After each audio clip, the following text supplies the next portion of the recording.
Ladies and gentlemen, please welcome to the stage, Cody Foster. All right. Going to give you all a minute to make your way back in and get seated because you're not going to want to miss this final presentation here at the 2020 World Series of Sales. I mentioned this, Hal Elrod, who I'm about to have come up, we had come in and speak to our entire team a few weeks ago. And honestly, for me, the message was like just a great time, and you're going to see and hear it too. 2019 was a great year professionally. Some of you I've talked to, it was an interesting and challenging year a little bit personally with a few different things that had happened from a health standpoint. And anytime you start feeling bad for yourself, someone comes along and you hear their story and you're like, okay, not that bad. And you're going to hear that today. But it was just a great time for him and some of the things we were going through. And actually some of the stories that you're going to hear Hal share. One of my best friends, his daughter got in an accident literally the day before Hal came in and spoke to our team. So the timing was really perfect for that too. But not only are you going to hear some ways to approach life that I think are going to give you a whole new perspective and a whole new way to tackle things, but Hal's also going to talk about this idea of your morning routine. And I would say over the last 3 or 4 years, there's nothing that I've done personally that's been more powerful for my growth and development than following basically the model that he's going to outline for you today in the Miracle Morning. So I started waking up a little earlier, and I have a series of things that I take myself through every single morning, try not to miss. And it's just been huge for my own personal growth and development. And I think something that you all will benefit a lot from too as you continue to grow and develop as leaders. So cliche, I know, save the best for last. You're going to love Hal's message, his story, and all the ideas he shares with you today. So if you would, let's roll a couple videos, please.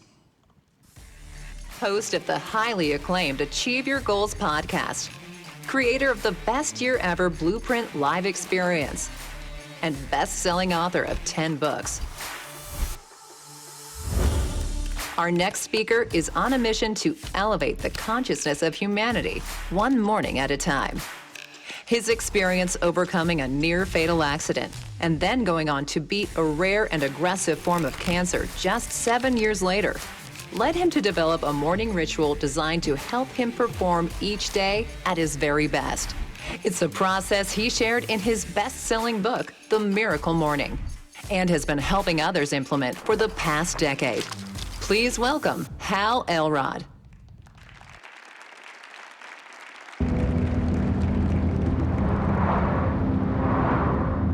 So December 3rd, 1999, we went home that night, and about 11:30 at night, we got a call from Hal's good friend, Jeremy, and he had indicated that Hal had been in a car accident.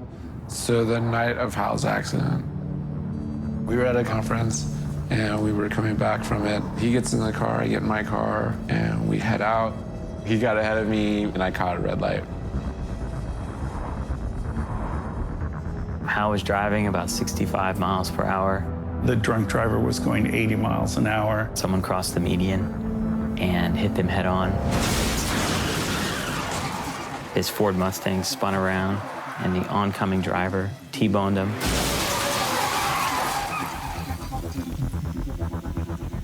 There was like all this debris in the middle of the freeway.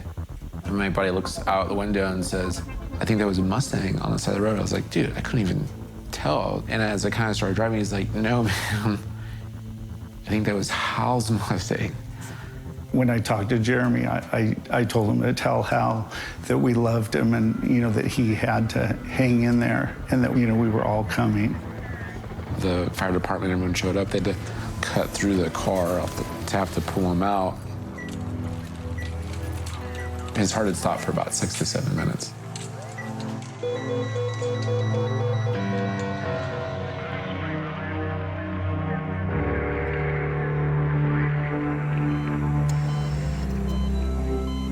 I remember walking through the door, and it was like they'd been waiting for us. And there was whispers, and it was like the Elrods are here, and then we were rushed into a room. The damage that was done to his body was horrific. They did not expect him to live through the weekend. He's probably not going to be able to hear because of the damage to his ear. He might not be able to see because he had shattered bones around his eye. He'll never walk again. There was so much brain trauma, and they told us that he would be a vegetable. I think he was in the coma for about a week. First, it was like, say goodbye. Then they were like, oh, looks like he might make it, sort of. We knew he was alive inside. His brain was still working. He wasn't a vegetable, and he woke up the next day talking. When Hal woke up, his short-term memory was completely impacted. So it was like Groundhog's Day every day. I remember one time he's like, did I get in a plane crash? And I think we went with that story for a little while. I was like, tomorrow we'll retell the real story again, And he took his first step, and it was just another one of those things where people were just shocked at how fast he was coming back. He just defied everything the doctors said. We laughed through all of it, which is, you always kind of found humor, and I think that helped him survive. When Hal got out of the hospital 4 months later, his high school principal called and he said, I know this is crazy, but he goes, do you think Hal would speak to the student body? And so that was the start, really, of Hal's speaking career. I just feel like Hal had another purpose. He wasn't done yet. I still believe that now. It was a miracle.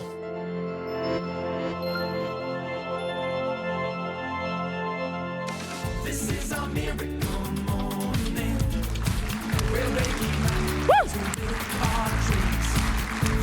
morning. Good morning. Good miracle morning, everybody. You guys ready to have some fun? Yes. All right, I have nothing fun planned for us. I apologize. My wife was supposed to be here with me, and whenever I travel, if I go somewhere cool, I bring her. No offense, she didn't want to go to Topeka a couple weeks ago. But she was going to go to Vegas, and then she said, hey, I got too much stuff to do, I'm not going to come. And I thought, I hate to travel without the family. And it occurred to me, I said, hey, I've never taken our son Halston, 7-year-old son Halston, on a one-on-one trip yet. Right? She doesn't, I forget my luggage, so she forgets me to, she doesn't trust me to forget the kid. So I said, could this be the first time, I take him on this one-on-one daddy-son trip? And she said, I thought it was going to be, kind of a fight. And she said, yeah, he would love that. So Halston and I traveled to Vegas yesterday, and last night we went and saw Matt Franco, thank you. Winner of America's Got Talent magic show, my son's first magic show. And at the very end, the last trick, Matt Franco comes off stage, grabs my son Halston, and brings him up on stage.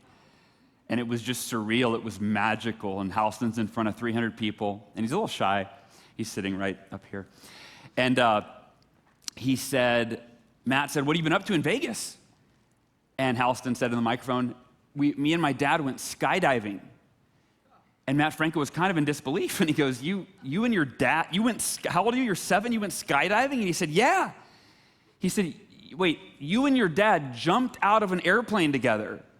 And my son kind of looked, and I yelled from the 4th row back, I go, we went zip lining. And my son face planted, and Matt goes, oh, okay. That makes a lot more sense. So I share that with you because I want to start where we're going to finish. And that is for you to think about what really matters most. What matters most? And I think we lose sight of that more often than not. And what I would say is what matters most is you. What matters more than anything is you. How you feel every moment of your life. What do we want? All we want is we want to feel good. Why do we do anything? We want to feel good. You could say we want to be happy. And I would say that what really matters is you more than anything, and that's what we're going to talk about today. How do you optimize you?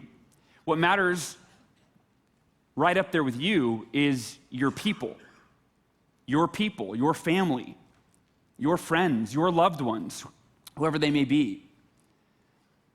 The rest is just a game. All of this is just a game.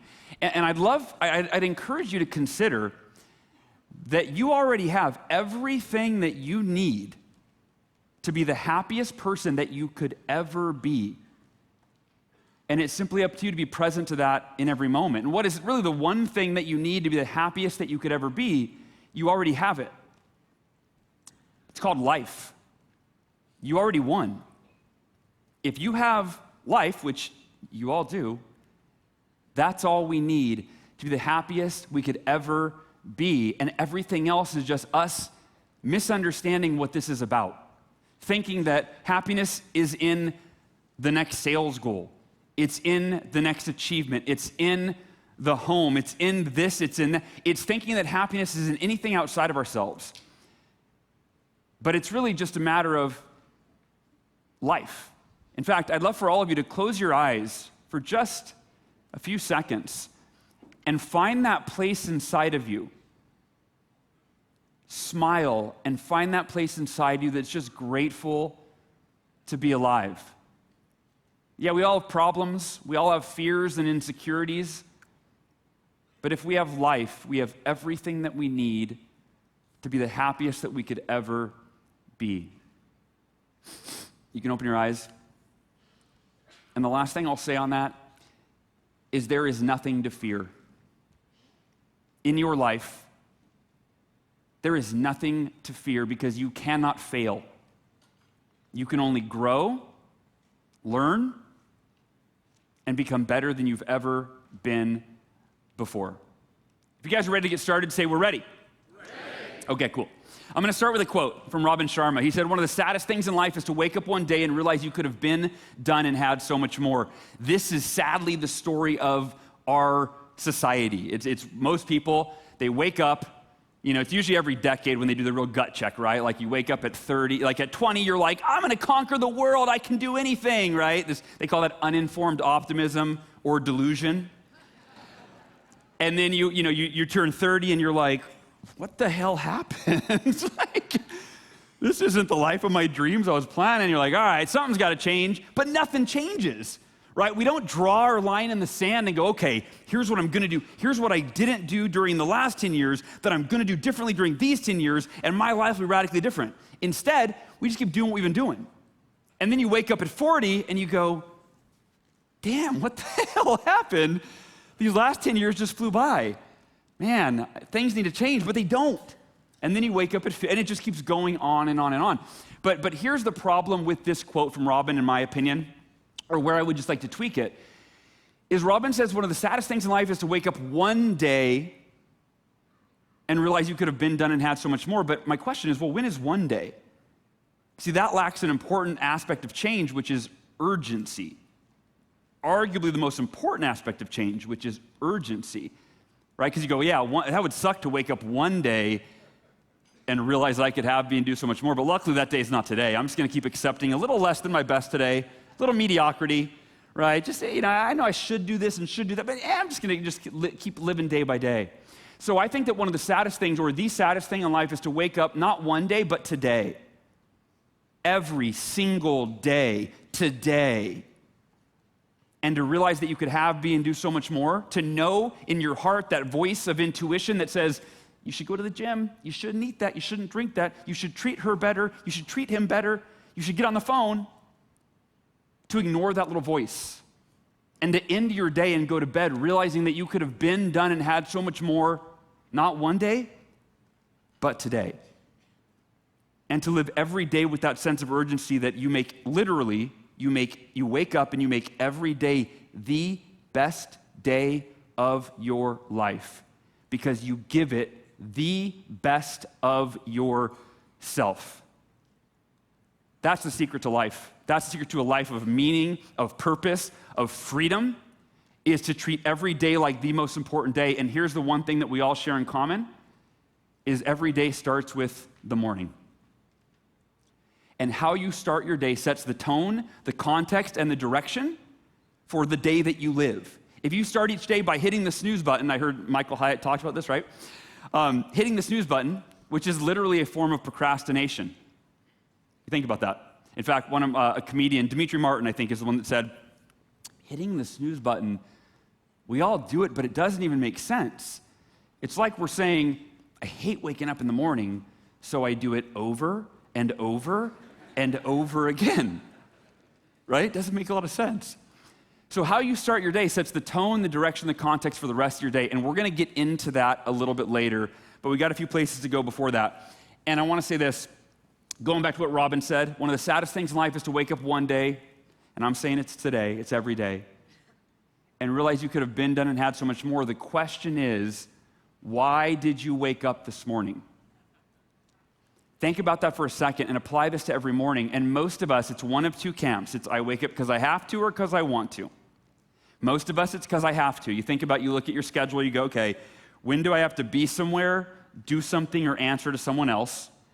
And then before you set your alarm, you go, when's the last possible moment that I could wake up without losing my job, having my marriage fall apart, having my kids taken away from me, right? That's the opposite of the miracle morning. I call it the mediocre morning. It's your mediocre morning. There's that camp of waking up because we have to, which is how the majority of society, and me for most of my life, that's how, why, and when I woke up. And then you got this other group, and many of you are in this group already. In fact, real quick, how many of you are miracle morning practitioners? Show of hands. All right, not enough of you. I'm in the right place. Good. And how many of you, by a show of hands, be really honest, no shame here. How many of you would not consider yourself not a morning person? You're not a morning person. Raise your hand. No shame. You should all be ashamed of yourself. No, I'm kidding. So why did we wake up this morning? When you get into the want to, it's, oh, wait a minute. I'm not going to set my alarm till the last possible moment. I'm going to back it up maybe 30 minutes before that or 60 minutes before that, and I'm going to focus the first part of my day, the first 30 minutes to an hour, working on myself. Maybe a little meditation, maybe a little reading, maybe some exercise, maybe some journaling. I'm going to do some practices that are proven, historically proven, to make you a better version of the person that went to bed the night before. And if every day you start your day by becoming a better version of the person that went to bed the night before, right, you put yourself in a peak physical, mental, emotional, and spiritual state first thing in the morning, well, that sets a really empowering, positive, productive, energized tone for the rest of your day. You win the morning, you win the day. One more question for y'all. I moved to Texas a few years ago, and I just started saying y'all. You can't help it. I moved to Austin, and you start saying y'all. It doesn't feel weird. It feels obviously a little weird. I still have an insecurity, and I have to address it when I say it. Anyway, so one more question for y'all. What did you want to be when you grew up? I need to change that, actually. What did y'all want to be when you grew up? All right. So I don't know about you, but I didn't have, I wasn't growing up where I knew I wanted to be like a firefighter or a singer or, anything like that. It was when I was 14, 15 years old, I started DJing school dances, and I had a dream to be a nationally syndicated radio DJ. And I was at 15 years old, I thought this is probably going to start with a college internship at a radio station and then maybe get into radio, right? It was a long-term vision. I got a phone call from Larry Gamble, the owner of the local radio station in the small town in Northern California where I grew up, Oakhurst, California. And he had heard that I was a DJ, and he called me out of the blue. And Larry had one of those radio station voices, you know what I'm talking about, right? Hal, hey, it's Larry Gamble down here at 103.7 FM. How you doing, my friend? I heard you're a DJ, is that right? And I'm going through puberty, so I'm like, yeah, Larry, I do school dances and stuff. What's up? And he said, hey, we're looking for a high school student to host a radio show. Love for you to come down and interview and see if it's a good fit for you. And I'm like, what? This is my dream, Of course, yeah, I'll come down. I'd love to. And I'm 15, so I asked Mom, drive me down to the radio station. I got an interview. And she's excited for me. So Mom drives me down. I sit in with Larry. And he asked me a few questions, and I think I already there wasn't anybody else applying for the job, I don't think, so I got it. I was excited, I was stoked, I was on cloud 9, and I'm floating out of his office, oh my God. And he told me I was gonna do 3 hours a week, my own radio show. I was gonna be paired with a senior in high school. I was a sophomore. I'd be paired with DJ Marty D, his first year as well. Both of us kind of starting this thing together. And I was excited, and he said, right as I was leaving his office, he said, oh, Hal, one more thing. Do you have a nickname that you go by? I looked back at Larry. I said, there's some stuff the kids at school call me, but it's not really appropriate for the radio.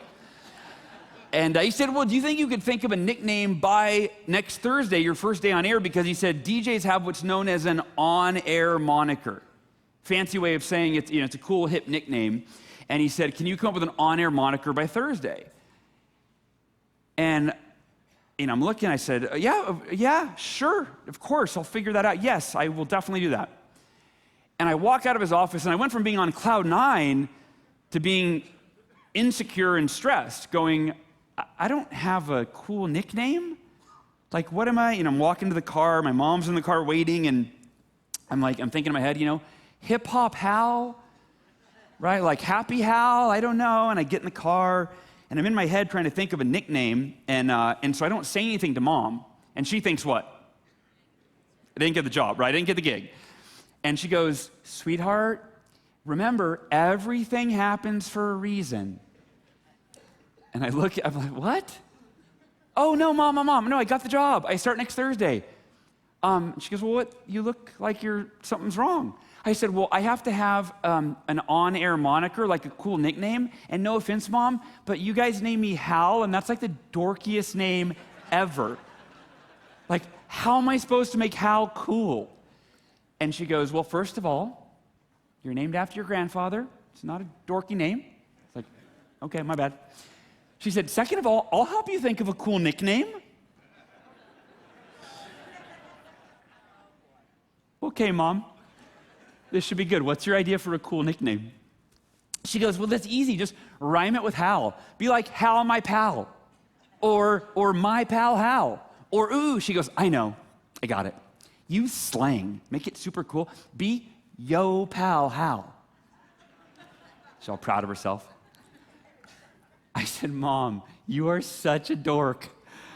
I will never be yo pal Hal. Nice try, though.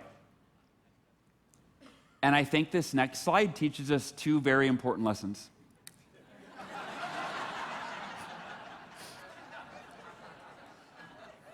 Number one, Mom is always right, yes or yes? And number two is for us all to be more open-minded. I really had a powerful realization. I recently had a powerful realization. Literally, this was a few days ago. In fact, so you're the first audience I'm ever sharing this with. I didn't know I was going to share it until about 3 seconds ago. Normally, I share a story when I was 19. My mentor realized I was in sales. I started selling Cutco cutlery at 19. Anybody else sell Cutco? Right? We got any Cutco fans, owners? So I actually was a Cutco Hall of Fame sales rep. That was my background before I got into speaking and writing and all of that. And I had broken all these records when I was 19, and my manager saw me at a meeting, not taking notes, playing on my phone. And he pulled me aside afterwards. He goes, why aren't you taking notes? Why aren't you learning to get better? And I go, I've sold more than all these people. And he taught me a really valuable lesson. He said, Hal, every person is your superior in some way because they have something in their life experience that you don't have. Everyone has a different life experience, so it's your responsibility to be open, curious, and learn something from everyone. And I've always valued that lesson. And then, like literally a week ago, maybe, I was falling asleep at night. When your brain starts dipping and you start having those profound thoughts, and you're like, damn it, I'm trying to sleep, but you have to wake up and write it down because it's like a game changer. So I had one of those. And I realized that I've been teaching that lesson and I wasn't living it. That I thought my model of the world, and I think this is true for most of us, I thought my model of the world was right. I had studied enlightenment. I felt that I was moving in that direction. I would often unconsciously or consciously judge my wife, thinking that, well, if only she would see things the way that I know they are. Right? Anybody else married? And I read her, I wrote this journal entry that night, and I read it to her the next morning, and I said, it was so specific to the marriage, I go, I'm going to start, sweetheart, I said, I want to start living your model of the world for a while and try that on. I said, I thought I had it all figured out. And I always tell people that none of us have it all figured out, but I actually thought I did without realizing it. And now I realize that my way of seeing the world, as conscious as it might be, as enlightened as it might be, it's not the right way. It's only one way. It's one option. And so I invite you to consider that as we move forward. Some of the things I share with you might upset you. They might go against the grain of what you've been taught or what you've believed in. And so that night, the other night, it was such a powerful reminder that at any given time, not even any given time, just a way of being is we should always be willing to set aside our beliefs that we've maintained for maybe our entire lifetime to consider that maybe there's another way. Maybe it's not better, but maybe it's different. Maybe combined with our way of seeing the world, it could be better. It could make us more whole. It could make us more enlightened, more conscious, and it could improve our lives in the same way that Yo Pal Hal improved mine. 3 things that today is going to focus on for all of us. Number 1 is to develop emotional invincibility. I mentioned when we opened that we all just want to feel good. That's really what we want. And what stops us from feeling good is feeling bad. You follow, right? And what usually causes us to feel bad is something outside of ourselves. Something that happens or doesn't happen. Something that someone says to us. Something we lose. Some expectation that we have of, hey, if these things happen, I'm happy and I feel good. But if these things don't happen in the way that I want them to happen, well, then I get upset. Maybe I get angry. Maybe I get sad.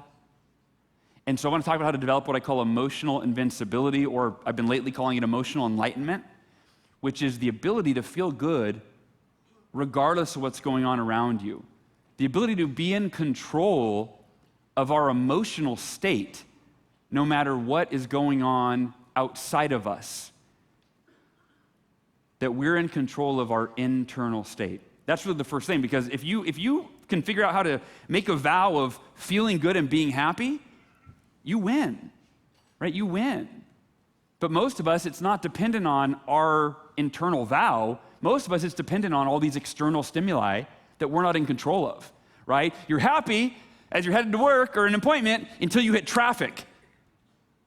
And now you're gonna be late to the appointment, and you could lose the client, and now you're upset and you're frustrated, and you spend the entire time in traffic stressed out. And that's a metaphor for life. That's how we go through life. Things happen that don't meet our expectation, and it causes tension. It causes internal emotional turmoil, and I wanna free you from that. I wanna give you emotional invincibility, freedom, enlightenment, whatever you wanna call it, so that you can live life in terms of how you feel on your terms. The second thing is optimizing your morning ritual. If you've never been a morning person in your entire life, you raised your hand earlier. Again, I'm sorry I said shame on you. But join the club. We have over 2 million people now have read the Miracle Morning. Actually, I take that back. Have purchased the Miracle Morning. So maybe 1 million have read it. I don't know, right? But it's practiced every day by roughly 1 million people around the world in 100 countries. It's pretty wild. And someone asked me, what percentage of these Miracle Morning practitioners of this community were already morning people before they got the book and started the practice? So it was easy, right? It was just like, oh, cool. Instead of getting up and watching the news in the morning, I'll do these things, right? But it was an easy transition. And they said, what percentage were never morning people, to where it was like a belief they had, were like, I'm not a morning person, don't want to be, never have been, tried, failed, doesn't work for me. And I didn't know the answer to that question. I didn't know what the percentages were. We surveyed the community. 72% said they had never in their life been a morning person. So if you've never been a morning person, that can change quicker than you ever imagined. And if you are a morning person, this will take you to the next level. And the third thing is to create and sustain level 10 success in every area of your life.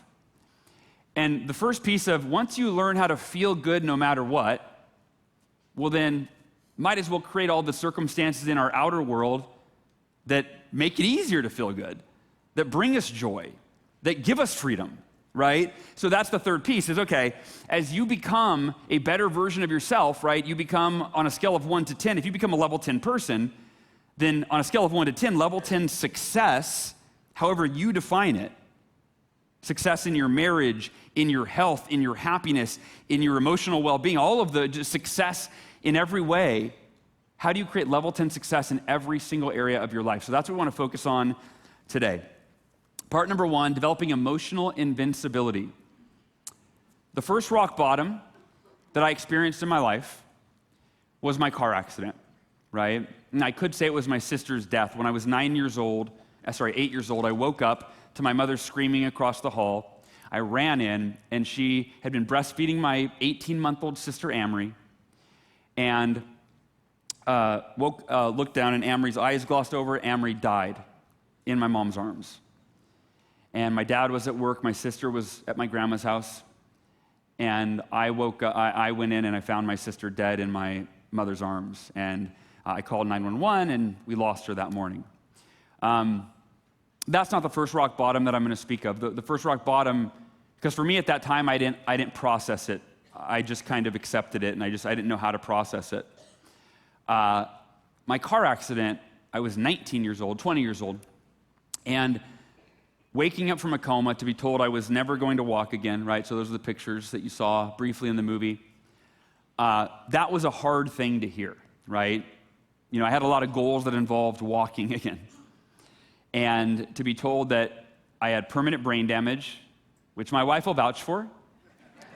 In fact, now my kids say it all the time. I don't know if that's good or bad. They're like, Dad, you have brain damage. I'm like, I do, but I don't know if you should say that. I don't know.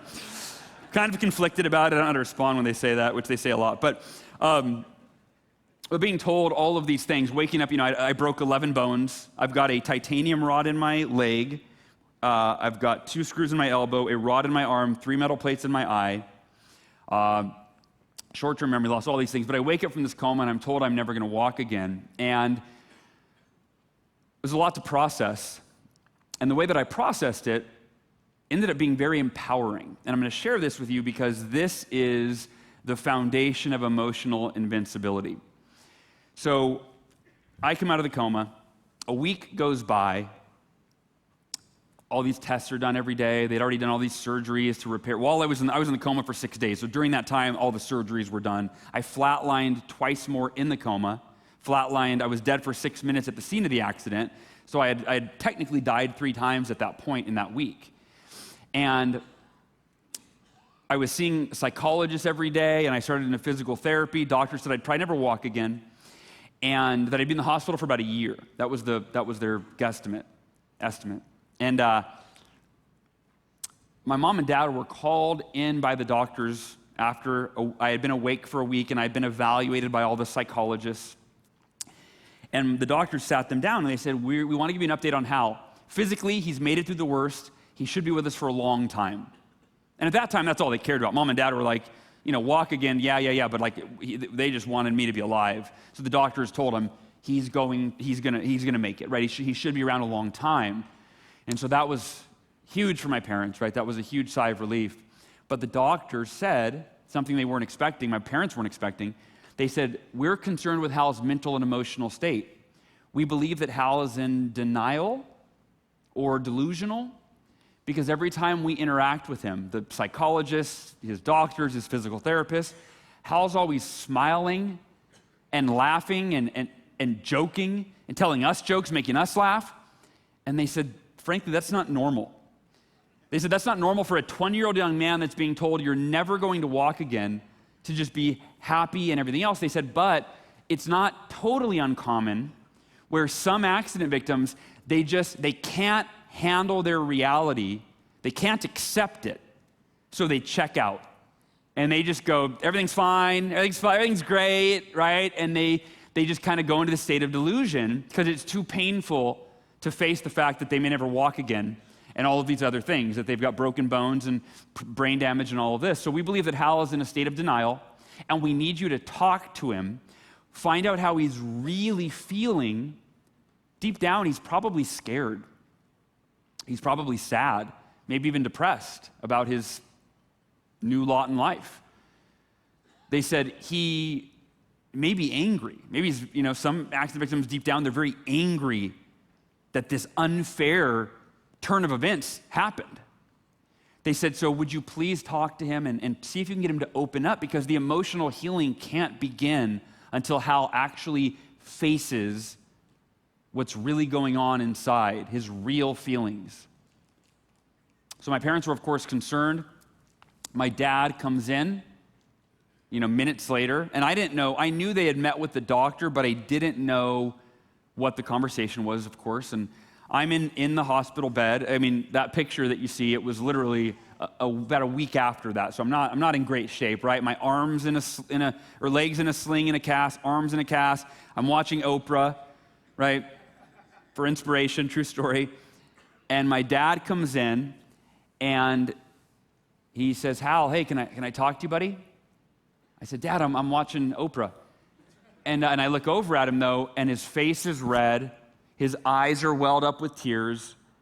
And I knew he'd met with the doctor, but again, did not know what they talked about. And I'm thinking the worst. I'm going, oh God, what did the doctor tell him? And I turn off the TV. I said, Dad, what's up? And he said, well, no, the doctors said you're doing great. You're looking great. They're very optimistic. I said, oh, okay, great. Well, what you look really concerned. And he said, mentally and emotionally, they're a little concerned, Hal, and he explained what their concerns were. That deep down, they thought I was covering up I was pushing down real emotions, right? And just faking like everything was okay. I was in delusion, whatever it was. And he said, Hal, I know you like to be positive. You're a positive thinker, positive person. He said, but how are you really feeling? Deep down, it's okay to be scared. It's normal. Are you sad? Are you angry? God knows your mom and I want to strangle that drunk driver. I'm angry. I'm scared. I'm sad. And I didn't even go through it. You went through it. How are you really feeling? And I'm looking at my dad's face, and he's trying not to cry, and I'm trying not to get emotional looking at him, and I could tell how concerned he is. So I really went inside, and I asked myself the questions that he asked me. Am I really deep down? Am I sad? Am I scared? Am I depressed? Am I angry? And I really thought about it, and I really tried to get in touch with those emotions.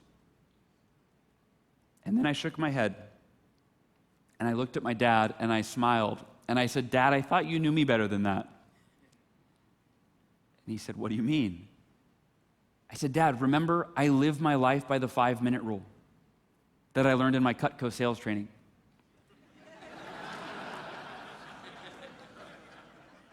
And he said, remind me again what the 5-minute rule is? I said, Dad, I've told you and Mom this so many times, and you'd be so much happier if you would just listen to me. The 5-minute rule is that when something goes wrong, it's okay to be negative, but not for more than 5 minutes.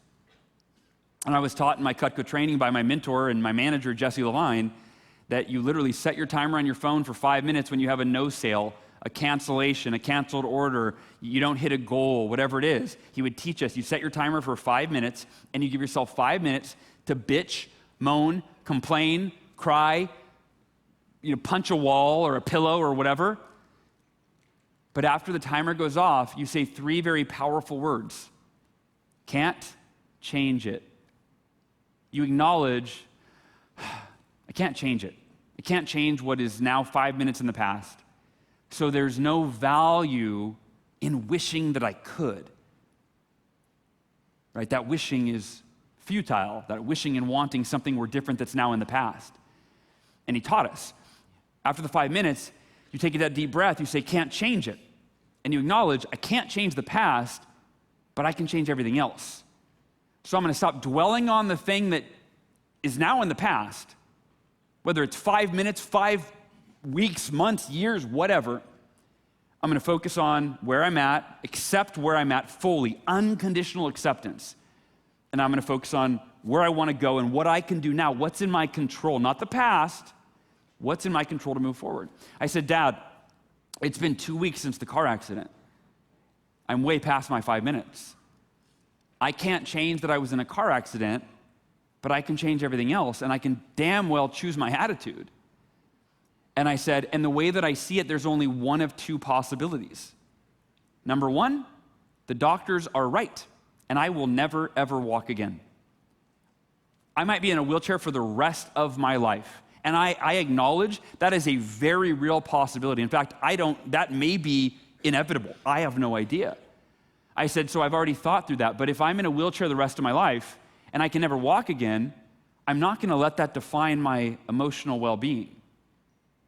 I'm not going to let that define my quality of life, because I can't, if that's the case, I can't change it. So why would I wish that I could? Why wish life were any different than it is? If it's out of my control, it's out of my control. I said, so Dad, I've already thought through this. I've imagined, all right, let's say doctors are right. I'm in a wheelchair the rest of my life. And I've visualized myself in that wheelchair. What would that be like? And I'll tell you, Dad, you and Mom, I know you guys are so scared for that. You're worried about me. You have nothing to worry about because I've decided I will be the happiest, most grateful person that you or anyone has ever seen in a wheelchair. Because I'm in a wheelchair either way. And let me pause. Consider that. What's your wheelchair? What's a circumstance in your life that you can reference, past, present, or maybe even you're worried about for the future, it's out of your control, especially if it's in the past, right? Or if it's happening now based on past events. But what's your wheelchair? What's that experience, that circumstance, that challenge, that adversity that has caused you emotional pain when really you need to take a deep breath, set your timer for 5 minutes, take a deep breath, and acknowledge I can't change it. It's in the past. I might as well be the happiest, most grateful person I could ever be, even though that thing happened, or even though I'm going through that thing right now. Because see, the two aren't mutually exclusive, but most of us think that they are. Most of us think that bad, painful thing happening, I feel bad. Well, the reality is, you can endure the most difficult, painful circumstance in your life and choose to be the happiest and most grateful you've ever been. Because again, remember, you already have everything that you need to be the happiest you could ever be. It's inside of you. It's life. And when we set up the rules of our game where, no, my happiness is dependent on things that happen outside of me, things that are out of my control, well, then you're not set up to win the game. You're only set up to win the game if life works out perfectly. And please, show me someone who has, right? Show me someone whose life is just everything it's gone perfect for them, right? Even the world's most successful people that we admire, that are making an impact in the world, most of them had to go through a lot of really difficult times, or still are, and have more ahead. So I told my dad there's only one of two possibilities. Number one, I'll never walk again. And I'm at peace with that, Dad. If that's the case, it's fine. It's not going to affect my quality of life. I said, but the second possibility, Dad, is I will walk again. And I don't even know if it's possible, right? None of us can predict the future. Unless you're maybe any clairvoyance in the house or whatever, right? I said, I don't know. I don't know if I'm going to walk again, but I do know that in my mind it's a possibility. So while I've accepted the worst case scenario for me, which is never walking again, I'm simultaneously focused on the best case scenario. Dad, I visualize walking every single day. Like the visualization of me in a wheelchair, that's not a daily visualization. That was like a one-time, okay, how can I make the most of that circumstance that I don't really want? How can I be at peace with that so it has no power over my emotional well-being and quality of life? Once I did that, once I accepted it before it even happened, I accepted life before it even happened, I gave myself that gift of inner peace. The worst case scenario had no power over my emotional well-being. And then I was free. There was no fear. There was no worry. I could then go, well, what do I want? Oh yeah, I'd love to walk again. That'd be awesome. I'm going to think about that. I'm going to dwell on that possibility. I'm going to visualize that. I'm going to pray about that. I'm going to talk about that which is what I want, while I simultaneously accept what I don't want. And thus, I'm at peace with the worst case scenario, and I'm excited and hopeful and optimistic with the best case scenario. But if the best case scenario doesn't come to pass, it doesn't ruin me. It doesn't devastate me, because I just go back to being at peace with the worst case scenario and being the happiest, most grateful person that you could ever be in a wheelchair. It's not so bad. I'm happy. I'm grateful, regardless of the circumstances. That is emotional invincibility in action, where you accept all things you can't change, past, present, and you even accept the things in the future that happen that are out of your control once they happen. Because once they happen, it becomes the present. But you accept it all. You're at peace with it all. And you'll hear a little bit later, 3 years ago, the most difficult adversity of my life came to pass. I was diagnosed with a very rare aggressive form of cancer. I was given a 10 to 30% chance of surviving, which if you're a pessimist, that's a 70 to 90% chance of dying. You can laugh at that, it's okay. Not very good odds. And the day I was diagnosed with cancer and I called my wife, she was out of town with my kids. I was by myself when I got the diagnosis. And the cancer, by the way, is called acute lymphoblastic leukemia. And I called her and I said the same thing I told my dad. I said, sweetheart, and she's crying and I'm crying because she's crying. I was at peace with it because I couldn't change it. So to me, there's no logical choice other than being at peace with it, accepting it completely. And I said, sweetheart, I know that what I'm about to say you probably won't agree with. You might even get mad at me. And she did. I said, I promise you, yes, I imagine the next, especially when I found out what the chemo was, it's the most horrific chemotherapy regimen, 100 hours of consecutive chemo, like, it's horrific. I said, I would imagine that the next year or 2 or 3 will be the most difficult of our lives, and I'm so sorry for that. I said, but I also promised you that I will be the happiest and the most grateful I have ever been while I endure and we endure the most difficult time in our lives. And I was that. If you followed my cancer journey at all, you saw I was always smiling. And it wasn't a fake smile. It was, hey, this sucks. I'm in pain. This sucks. But I'd rather be happy and grateful going through this than let this experience destroy me inside. So I told my dad, I live by the 5-minute rule, Dad. It's okay to be negative for 5 minutes, but there's no point after that. I've accepted that I was hit by a drunk driver. I'm never going to walk. I might never walk again. I'm at peace with all of it because I've accepted it. And he went back and he told the doctors, I think they thought at that point I was even more delusional than when they sent him in to talk to me, which is fair. They're like, yeah, okay. I don't know. They didn't get it. And but here's what I have to show you. This next slide I'm going to show you is pretty powerful. I don't have a graph to show you that shows my positive thinking, my acceptance of the worst case scenario, and giving myself the gift of peace rather than stress. Right? What do most of us do when we're given a diagnosis as grim as I was? Right? You're never going to walk again. We live in stress. Does stress build the immune system or deplete it? Depletes it. So does it aid in healing or hinder healing? It hinders it, right? So I don't have a graph that shows you that my positive mindset and the acceptance that I consciously chose, that anyone can choose. It's a conscious choice. I'm not special or gifted. I just learned something from a mentor in my Cutco sales training that I applied to this car accident, right? Just like all of you can. And I've shared this with tens of thousands, hundreds of millions of people now, I guess, in my books. And I don't have the graph to show you how my healing paralleled the mindset. I have this picture to show you, which was taken 1 week after that conversation with my dad.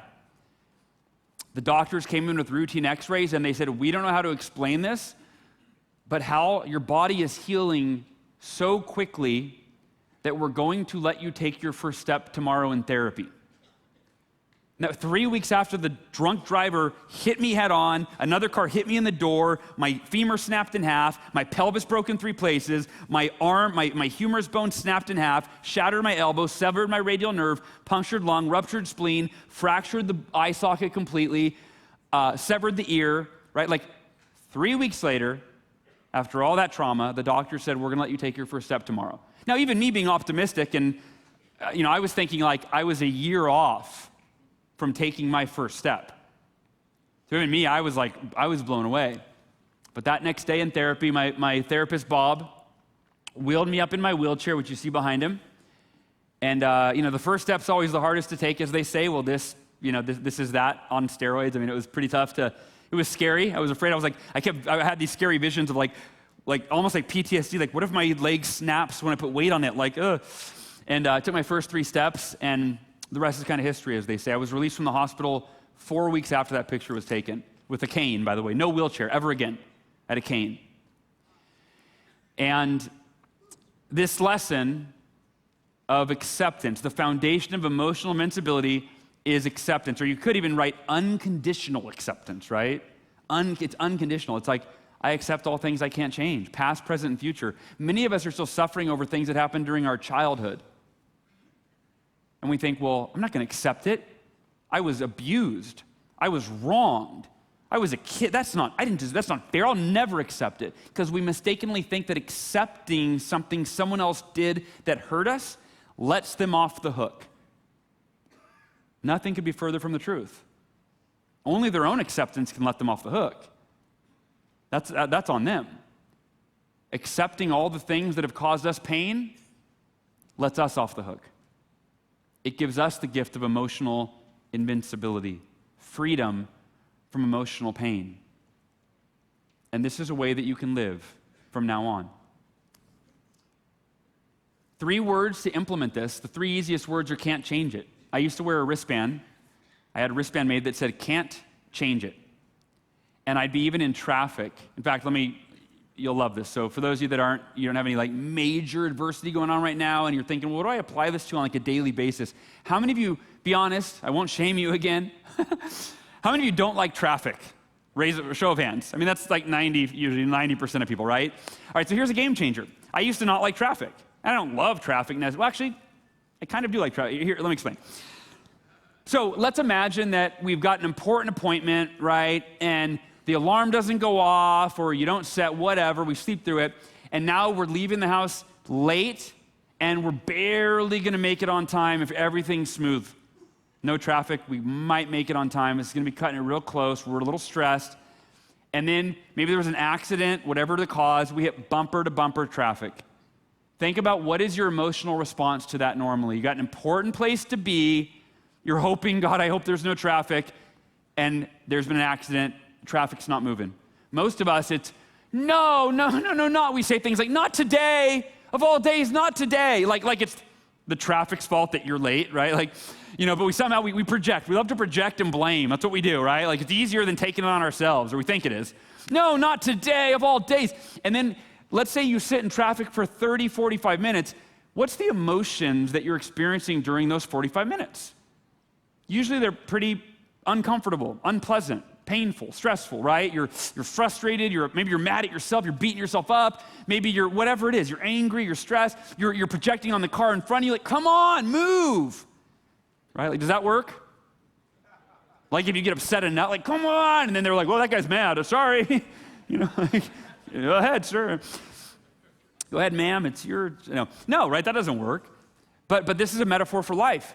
The way we spend that time in the car is how we spend our life when things don't go as we would like them to go. When life doesn't meet our expectations, that's how we live. The way we live in that traffic jam. And I used to be just like that. I learned it from my dad. I learned a lot of great lessons from my dad, but one was being, like minor road rage. Sorry, Dad, if you're watching this. But then I developed this, I learned this 5-minute rule, and I was in traffic one day, and I had the can't change it wristband, this little wristband that I made for like, $5 online or whatever. This was like 15 years ago. I'm driving, I'm like, no, not today, damn it. Can't change it. I'm like, wait a minute. Does this apply here? I can't change that I left late. I can't change that the traffic's moving slow, and I can't change the outcome necessarily. I mean, I can try to strategize on how I'm going to affect it or what I'm going to say, but I can't change that I'm going to be late. I can't change it. I took a deep breath, and I went, why don't I enjoy it? I'm in the car for the next 45 minutes. Why don't I enjoy every minute? Because that's what life's about. That's all we want. And the only thing that stands in the way of what we really want, which is to enjoy as many moments of our life as possible, is our resistance to the things that we can't change. The opposite of acceptance is resistance, wishing we could change something out of our control. And that resistance, all of our emotional pain is self-created by the degree of resistance that we have to our reality. In other words, it's our wishing and wanting that something were different that causes all of our emotional pain. It's never the thing in front of us. It's never the person in front of us. It's never what was said, what was done, what happened, what didn't happen. Never. Never is a strong word. Almost never. It's our resistance to reality. And so the traffic example is, wait, I'm in the car for 45 minutes. I'm going to lose this client. I'm going to lose out on the commission. But you know, or I'll do my best to save it, but I might be in a wheelchair the rest of my life. I might lose the client and the commission. But if it's out of my control and I can't change it, I'm going to be at peace with it. I'm going to accept life as it is, past, present, and future. And so now when I'm in traffic, I go, can't change it. I'm going to enjoy every moment. In fact, that's why I love traffic, because it's a metaphor for life and a reminder of what I really want, which is I just want to feel good. And it reminds me in a really safe environment, a slow environment, right? Like the cars aren't even moving.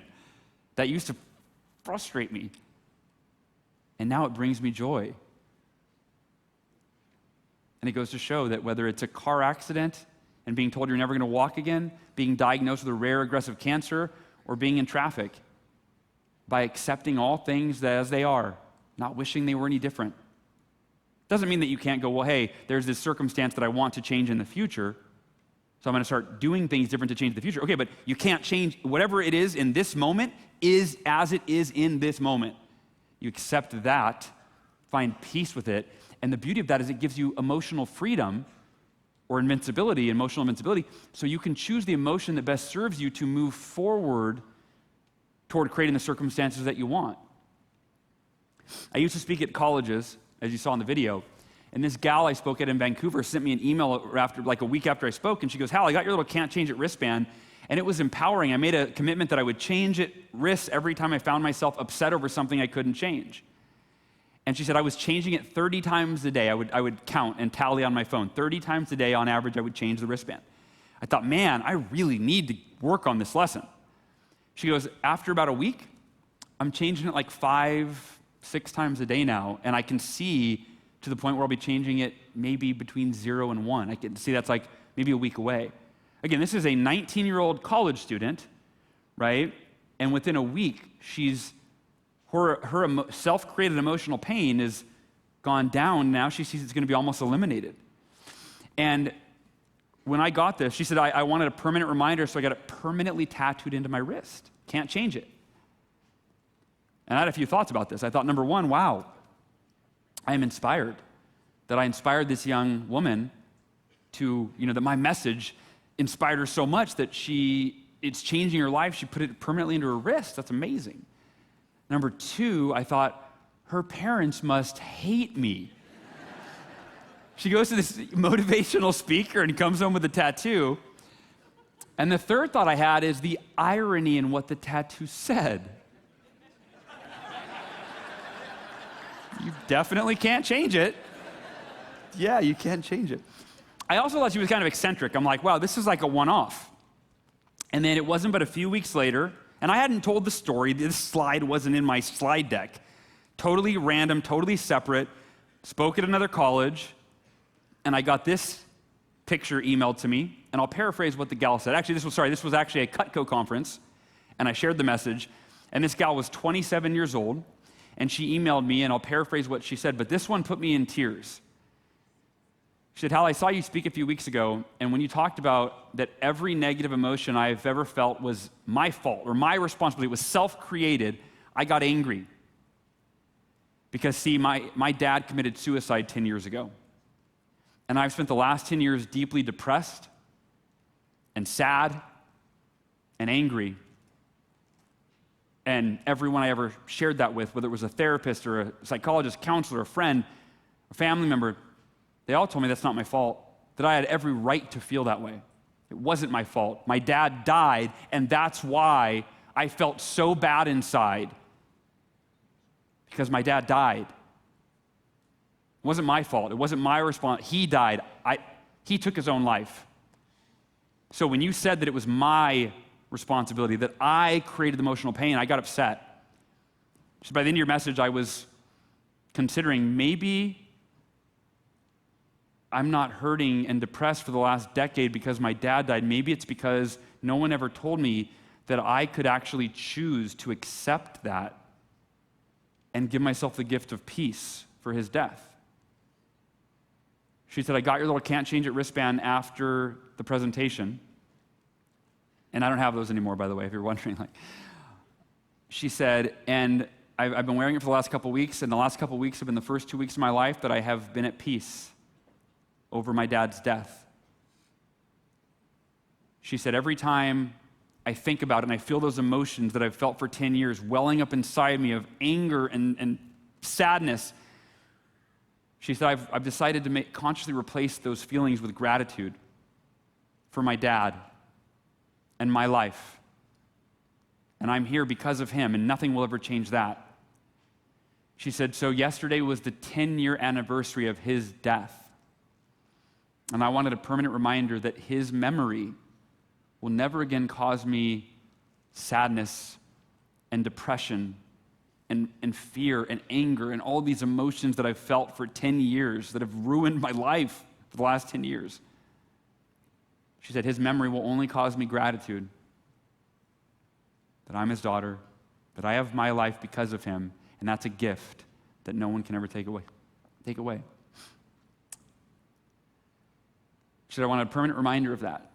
And I got this tattooed yesterday, and I said, for me, personally, I was so blown away by how powerful that is. I thought, and she had told me in the email that she'd been on antidepressants for 10 years, that nothing had ever solved her emotional turmoil. And I thought, if these 3 little words could take someone from 10 years of depression where no psychologist, no psychiatrist, no depression medication had ever solved her problem, and within three letters or 3 words in a week, 2 weeks, she had let it go and replaced those feelings with feelings of peace, happiness, gratitude, love. We can all do it. We can all do it. And whether it's traffic, a car accident, a divorce, bankruptcy, it doesn't matter. The principle is universal. All negative, I should say negative because that's a relative term, all painful emotions are self-created, just as all positive emotions are self-created. Painful emotions are self-created by our resistance to our reality, wishing and wanting we could change something from the past, present, or future.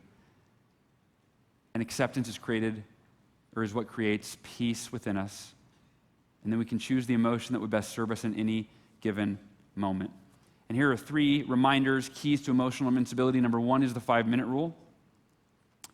Set your timer on your phone for 5 minutes. Give yourself 5 minutes to be upset. Feel the pain. Don't deny it. That's one thing you don't want to do. You don't want to take emotions and just go, nope. Don't do that. Feel them.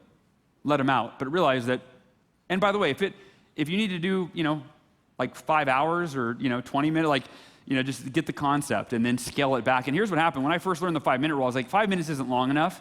And I had a no sale, big canceled order. I can't set the timer for 5 minutes. I'm like, damn it, that lady was rich. She could totally afford that.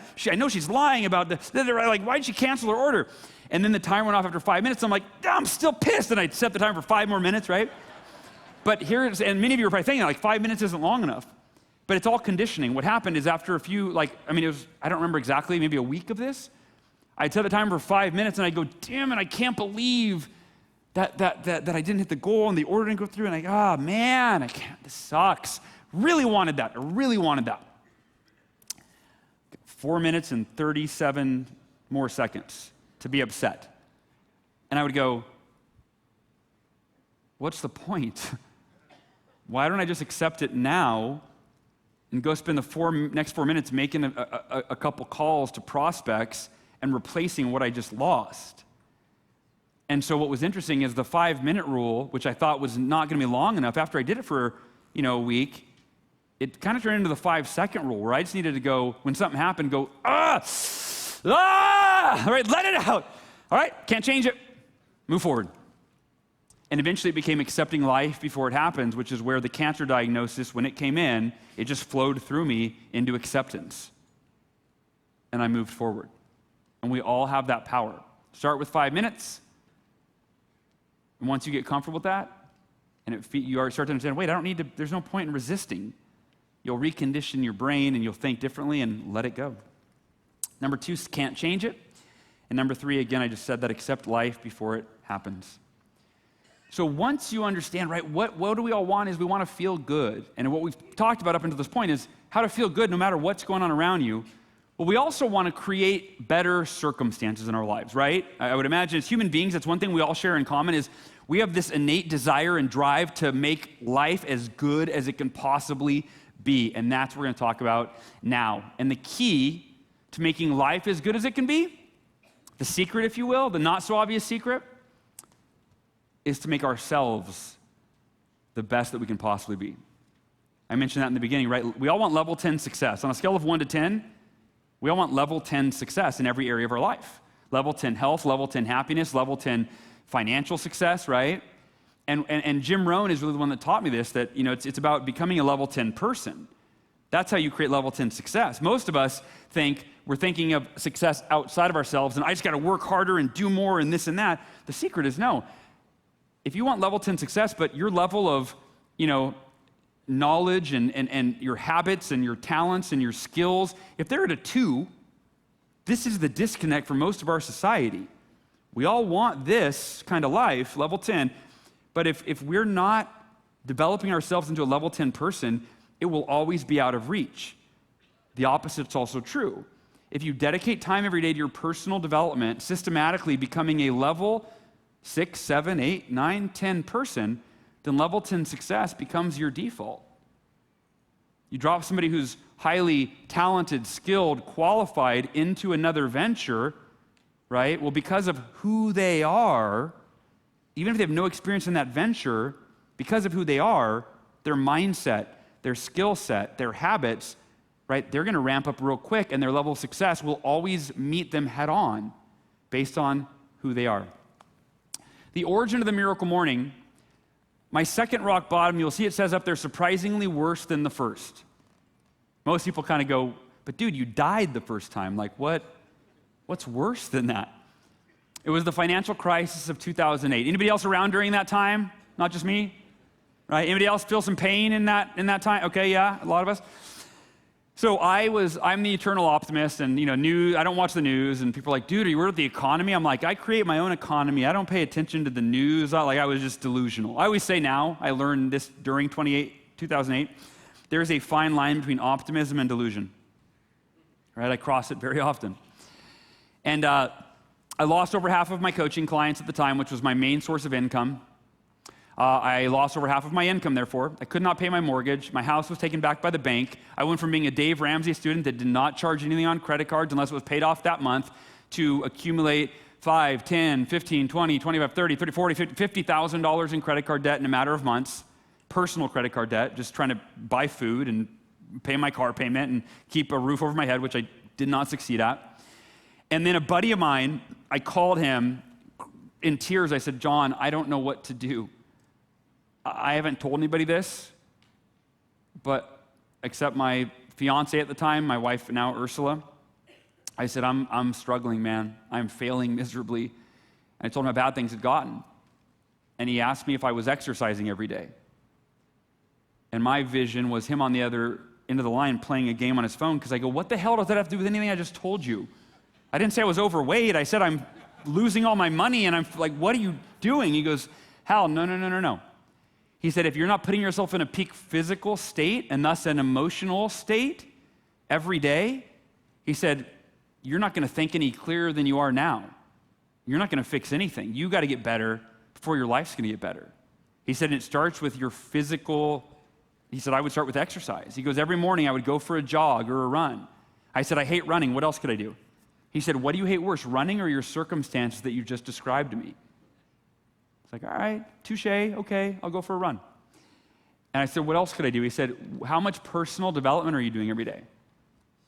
I said, like none. I'm in scarcity mode. I read here and there. I never finish a book, though. I'm like, it's not focused.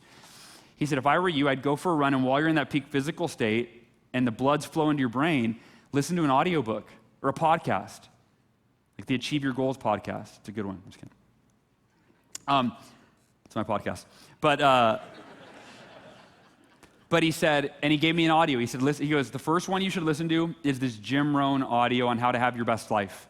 He said, that audio changed my life when I was younger. I said, okay, I'll do it. I hate running, but everything you're saying makes sense. If I want to get better, if my life wants to get better, I got to get better. I got to start every day putting myself in a peak physical, mental, emotional, and spiritual state. I got to learn something new that I can apply to my life or my business, go home and apply it. And if I do that every single day, I kind of can't fail. Like, you can't not get better in your outer world if you're getting better every day in your inner world. So I went for a run the next day, and I heard this quote, and this quote changed my entire life faster than I ever imagined possible. It's what gave birth to the Miracle Morning. Jim said, your levels of success will seldom exceed your level of personal development, because success is something you attract by the person you become.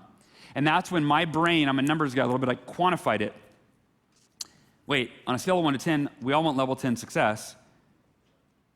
So what Jim is saying is, I need to become a level 10 person. Got it.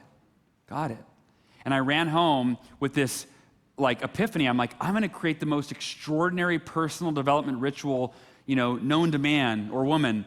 I'm gonna, and how? It was basic. I'm gonna go online, I'm gonna Google what do the world's most successful people do for personal development, and I'm gonna combine it all, try to find the best 1 or 2 practices of everything I find. And so I had this pen and paper, and I can picture it. I'm on my couch, got my computer open, I'm Googling, best personal development practices, and then I'm writing stuff down. I'm Googling what millionaires do for personal development, what Olympians do. I'm just trying to figure it all out. And I'm looking for the 1 or 2 best practices, and I end up with a list of 6.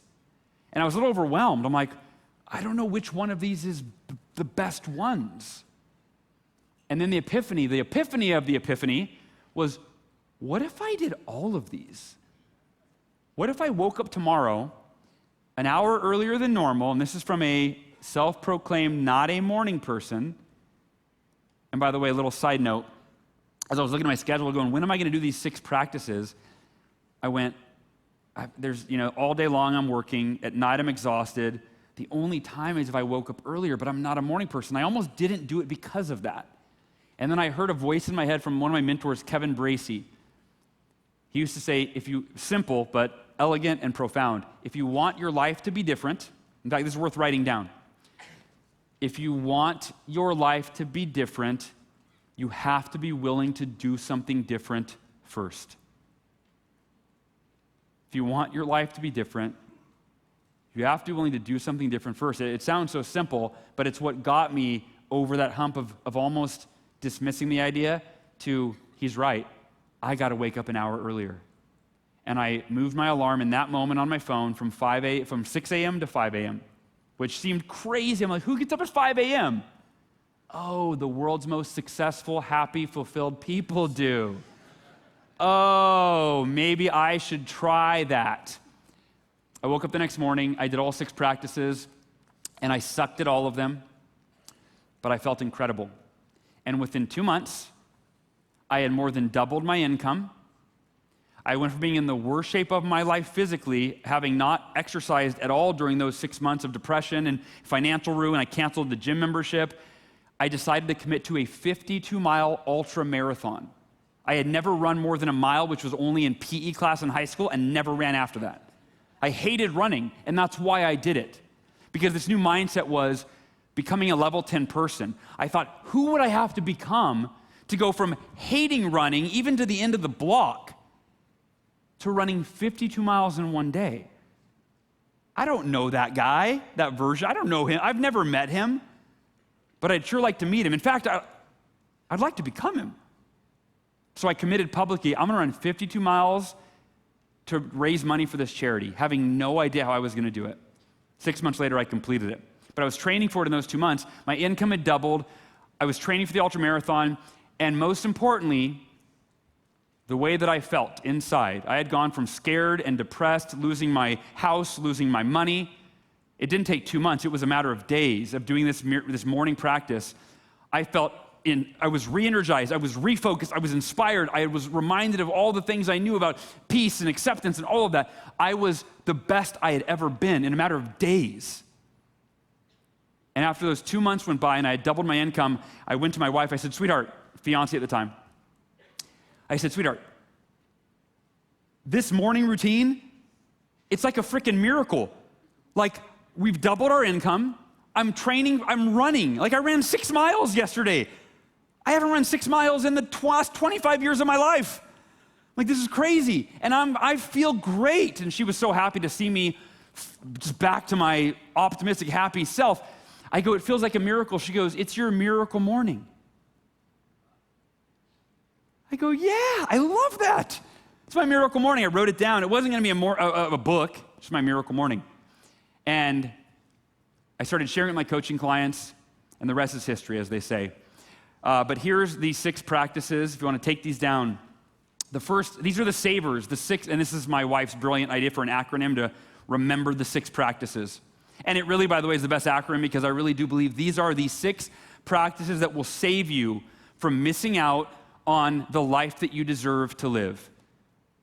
Only because you'd be missing out on the person that you deserve to become, the best version of yourself. So they really are the savers. These are the 6 practices that will save you from missing out on what you really want. The first is silence. That's your meditation or your prayer time. There are 1,400 scientific studies that prove the mental, physical, emotional, and spiritual benefits of meditation. There's an article you can find called Fortune 500 CEOs who swear by meditation. It's not just a woo-woo practice. It's about optimizing your physical and your mental just as much as your spiritual. The A is for affirmations. Now, affirmations have a bad rap from the way they've been taught over the years. There's a problem. The reason affirmations have failed you, if you've applied them the way they've been taught by a lot of self-help gurus over the last few decades, number one, you're taught to lie to yourself. Just say I am statements. Anything that follows I am is the most powerful, right, like language you can use, and that may be true, but if you're broke and you're like, I am a millionaire, you're smart enough, your subconscious is like, dude, no, you're not. Right? You're like, no, I am a millionaire. It's like, you're not even a thousandaire. What are you talking about? You're like, shut up, I'm doing my affirmations, right? So lying to yourself is never the optimum strategy. And the second problem is we're taught to use this passive, flowery language that makes us feel better in the moment, but has counterproductive results. See, maybe you've heard this affirmation, some version of it. I am a money magnet.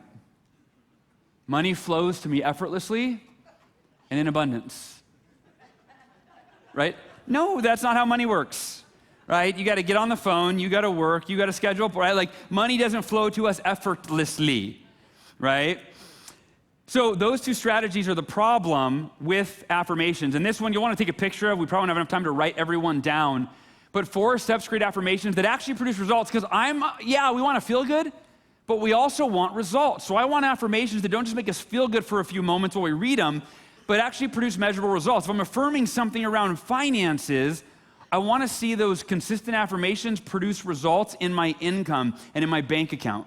Not just that I feel good because I think money is going to magically fly in by a ferry, and right? So number 1, don't affirm what you want, affirm what you're committed to. Number 2, affirm why it's deeply meaningful to you. I want to create financial freedom to provide that for my family because they're counting on me, and I and they deserve nothing less, right? That why, as Simon Sinek has so powerfully taught, that why is what gets us to do whatever it takes to make that, the what, a reality. The third is which actions will ensure your success. So get specific, right? Here's what I'm committed to, here's why, and here's exactly what I'm going to do. Like, this is what I must do, and if I do these things, it's inevitable, I'll get there. And then number 4 is when. When are you committed to take the actions, do the things that will virtually guarantee your success? Now your affirmations get legs. Now they're rooted in, not in fantasy, not in falsity, but in reality. And you're programming your mind every day to increase your commitment to do whatever it takes to take you where you want to go. The V is for visualization. And the reason that visualization, the way it's been taught, can be counterproductive is because if all you do is create a vision board or just visualize the ideal outcome, like crossing the finish line of the marathon or having all this money or the house or whatever, if all you do is visualize the ideal outcome, you trick your brain into thinking that it's as good as done, which is not the case. You need to have that healthy drive to make it happen. But if you see it over and over and over and over and over, and you just see the outcome, you go, man, I believe it. I'm going to go back to bed because I'm just going to go fall asleep, and I can't wait to wake up, and that vision is going to be my reality. No. Here's 2 ways to visualize yourself to make it effective. Number 1, visualize your ideal outcome, because you do want to see it so you can believe it, but more importantly, visualize yourself engaged in the activity that will produce the outcome. So for me, when I was training for the marathon, I hated running. I still hate running. So every day I visualize crossing the finish line of the marathon, so I go, okay, I see it, I believe it, I get excited about it. But the most important part of the visualization process was then seeing myself. I would always see the alarm go off on my phone at 7 a.m. because I wanted to anchor in that time that I was committed to run. I'd see myself walk into my bedroom. I'd literally visualize this little movie, put on my running clothes, head out the front door, and as soon as I opened the front door, I'd see a smile on my face. Well, I'd visualize, and I'd actually smile. And I'd feel positive emotions to do something that I naturally hated. And then guess what happened at 7 a.m. when the alarm went off? This is why visualization works when you do it this way. Alarm went off, my mind was I didn't even think about it. I got up, went in my closet, put on my running shoes, headed out the front door. As soon as I opened the front door, what do you think happened? I smiled, and I felt those positive emotions. And after a few days of doing that, maybe a week, guess what? I didn't hate anymore. I didn't hate running anymore. That's the power of visualization done like this. But if all I did was visualize crossing the finish line, none of that would have happened. I would have hated it and fought tooth and nail and felt like I have to do this. I have to run so I can cross that finish line, but I hate running. You can apply this to making calls. You can apply it to engaging with your spouse. Anything. The E is for exercise. And I'm not saying you got to go to the gym in the morning. I'm just saying you got to do, 5 minutes of jumping jacks, push-ups, just something. Get the blood flowing, right? Do a little walk, whatever. There's an app on the phone, if you don't have it, 7-minute workout. Me and my son did it this morning in the hotel room. It's amazing. It's great. 7-minute workout. It's a full body workout in 7 minutes. You can do all these different routines for different parts of the body. Phenomenal. The R is for reading. I'm not talking about like Harry Potter or 50 Shades of Grey, right? But I believe we're all one book away from, learning what we need to learn to change any area of our life, right? It's true for your marriage. It's true for your health. It's true for any book, right? Or any area of life. We're one book away. And the last S in Savers is for scribing, which is a fancy word for journaling, but the J did not fit the acronym. And here's 2 really simple steps. 2 simple but transformative scribing, and then we're going to wrap this up with a 30-day challenge. Number 1, scribe 1 to 3 things you're grateful for. And number 2, scribe 1 to 3 top priorities for the day. That's it. Keep it super simple. I use a journal, an app on my phone called 5-Minute Journal, and that's where these prompts actually came from. And every day it's super simple. Just what are 1 to 3 things I'm grateful for? Make myself feel good. Remind myself that I already have what I need to be happy and feel good. I got life. That's all I need. One of my favorite mentors, Robert Kiyosaki, who I've learned a lot from, he's read The Miracle Morning at least 3 times. Last time I talked to him, he shares it in almost every speech and interview he does around the world. When he discovered the book, I actually gave it to him at an event. I saw him. I thought he would never read it. A few weeks later, his assistant reached out and said, Robert's read your book multiple times. He does it every day. The Miracle Morning's changed his life. And I was blown away that this mentor of mine, whose book changed my life, right? It had changed his life. So the Miracle Morning has been magical in my life. He says, if you want to maximize every day of your life, do the Miracle Morning. And here we go to close this out, the 30-day challenge. It's very simple.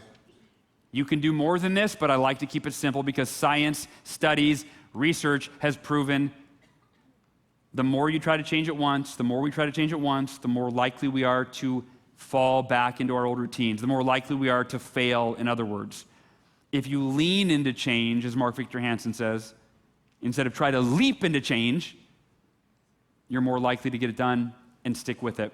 So wake up 30 minutes earlier. You can do an hour if you want. Most people do an hour eventually, but start with 30 minutes. You can do all the savers if you want, but start with 1. If you haven't read The Miracle Morning, by the way, that's what people usually do. They wake up 30 minutes earlier to start getting that habit in place, and then they read the book. And when they get to the S in Savers, they integrate that, and they do the R and the S. When they get to the A in the book, right, and they just keep adding on, stacking until within a week, they've got all 6 practices. And then join the Miracle Morning community, which is a community on Facebook. It's free. It's 235,000 members from over 100 countries that wake up every day and support each other. And I want to leave you with this. I believe the greatest gift that we can give to those that we love and those that we lead is a selfish gift. It begins selfishly. It's about fulfilling our own potential, dedicating time each day to becoming the person that we need to be to create everything that we want for our life. Because only then do we have the knowledge and the ability and the mindset to pay it forward and to help those we love and to help those we lead do the same. This is a picture of me a couple of years ago. That's my wife Ursula, my daughter Sophie, and my son Halston, going through the most difficult time in my life, but I still woke up every day. I did the Miracle Morning so that I could become the person that I needed to be to create what I wanted for my life. And there's nothing I want more for my life than to help these people create the life that they want. So it's my hope that I've inspired you to wake up a little bit earlier, focus time on yourself, on optimizing your physical, mental, emotional, and spiritual well-being so that you can become the person that you need to be to create everything you want for your life, so that you can then help those you love and those you lead do the same, because both you and they deserve nothing less. Thank you so much. I love you guys and gals. It's been an honor. Thank you.